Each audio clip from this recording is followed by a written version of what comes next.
ఈరోజు వాడు పుట్టినరోజు కదా, అందరు కలిసి భోంచేద్దాం. వాడి పిల్లలు మీ అబ్బాయి గారు ఇంట్లో లేనత్తయ్య, వాళ్ళ ఫ్రెండ్స్ ఎవరో డిన్నర్ ఇస్తున్నారంట, అందుకని అమ్మాయిని తీసుకుని క్లబ్కి వెళ్ళారు. అదే నా చెల్లిని తీసుకుని క్లబ్కి వెళ్ళారు. ఇదిగో వెంటనే వెళ్ళి వాడిని తీసుకురా. వెళ్ళు. నేను వెళ్ళి పిలిస్తే వాళ్ళు బాధపడతాయేమో అత్తయ్య. వాడు ఇప్పుడు రాకపోతే నేను బాధపడతానమ్మా. నువ్వు వెళ్ళమా నువ్వు. మరమాట ఆ అమ్మాయి నీ చెల్లెలే కావచ్చు, కానీ కాబోయే భర్తని ఇంకో ఆడదానితో తిరగనివ్వడం పాలకొండ దగ్గర పిల్లిని కాపలా పెట్టినట్టు. అర్థమైందా? వెళ్ళి వెళ్ళి తీసుకురా.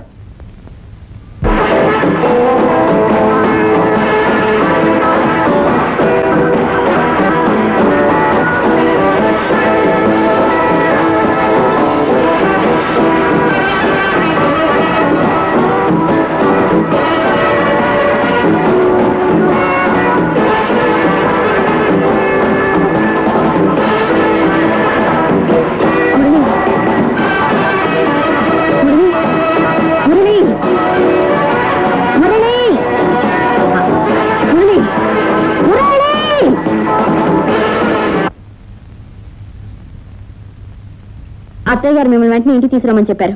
నా కాబోయే భర్త నాతో డాన్స్ చేస్తుంటే ఇంటికి రమ్మడానికి నువ్వే వస్తవే? ఆ మాట నేను అడుగుతున్నాను.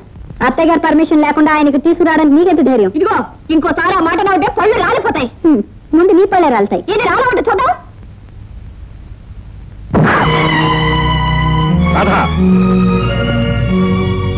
10 మందిలో నా గీతమే చేసుకుని అవమానిస్తావా? ఏదో ఆపద్ధర్మం కొద్ది గీత స్థానంలో పెడితే అసలు గీతకే పోటీ పడతావా? నువ్వు నటించలేదని కిరాయి తీసుకుని బయట పోల్సిన పోయి నా ఇంట్లో తెచ్చేసి నన్నే పిల్లడాలని చూస్తావా? అదే నీ ఉద్దేశం అయితే? నా ఉద్దేశం అది కాదు మిస్టర్. మీ అమ్మగారు ఆదరణ ఆప్యాయత చూసిన తర్వాత మానవత్వ మనిషిగా ఆవిడ సేవ చేస్తూ ఇన్నాళ్ళు ఉండిపోయాను. కానీ మీరు పెట్టే తిండి గురించి కాదు, మీరు చూపించే ప్రేమ గురించి కాదు. ఇదేదో పెద్ద ఇంగ్లీష్ పర్సన్లా ఎగిరిపడుతూ నన్ను తెలియతకు దద్దమలా జమ కడుతుంటే నేను దద్దమని కాదు పెద్దమని నిరూపించడానికి దీంతో పోటీ పడ్డానే తప్ప మిమ్మల్ని పెళ్లి చేసుకోవాలని కాదు, నాకు మొగుడు దొరక్క కాదు. వస్తాను. Good bye. Good bye. Good by.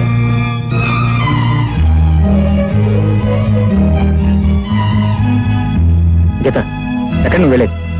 Radha నిన్ను అవమానించినందుకు లెఫ్ట్ అండ్ రైట్ ఇచ్చాను కదా, ఇంకా నీ కోపం తగ్గిపోతే ఎలా? Please don't go. ఇంత అవమానం జరిగిన తర్వాత ఇంకా ఇంట్లో ఉండడానికి నాకేమైనా సిగ్గులేదు అనుకుంటున్నావా? నేను మా ఇంటికి వెళ్ళిపోతున్నాను. గీత ప్లీజ్. బాబు కులాసా ఏమా బాగున్నావా? రండి. ఏమా గీత, ఈ పెట్టి నువ్వు ఎక్కడి ప్రయాణం? అమ్మా, మురళి నాకు అన్యాయం చేశాడమ్మా. ఏమిటి కొంప తీసి నిన్ను లవ్ చేయడం మానేసి మరొక అమ్మాయిని లవ్ చేస్తున్నాడా? ఎవరు మిండా? అది కదండి, అసలు ఏం జరిగిందంటే, రండి ముందు కూర్చోండి. కూర్చోండి కూర్చోండి. అన్నగారు రండి. కమింగ్. అసలు ఏం జరిగిందంటేనండి, ఆ మధ్య మా అమ్మగారికి చాలా సీరియస్గా జబ్బు చేసిందండి. ఆవిడకి ఏదో అనుమానం వచ్చి నేను ప్రేమించిన అమ్మాయి గీతని వెంటనే పిలిపించు చూడాలని అందండి. సరే నేను వెంటనే వైజాగ్ ట్రంకాలు చేశానండి. అన్నగారు మీకు కూడా గుర్తుంది, ఆ రోజు మీతో ట్రంకాలు మాట్లాడాను. ఆ సందర్భంలోనే గీతను గట్టిగా రమ్మని నేను అడిగాను.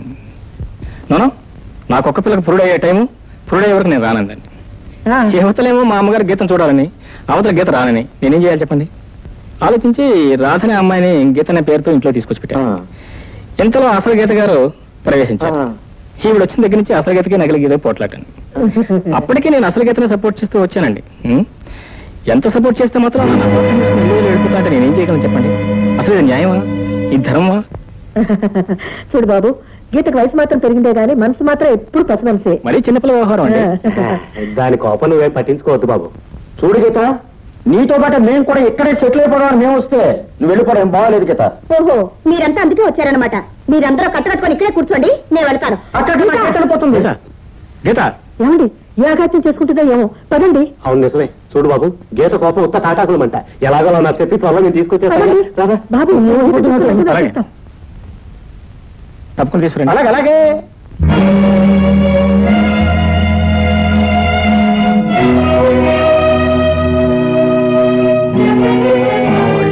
వాళ్ళెవరో ఎందుకు వచ్చారో నాకు అన్ని అర్థమైంది.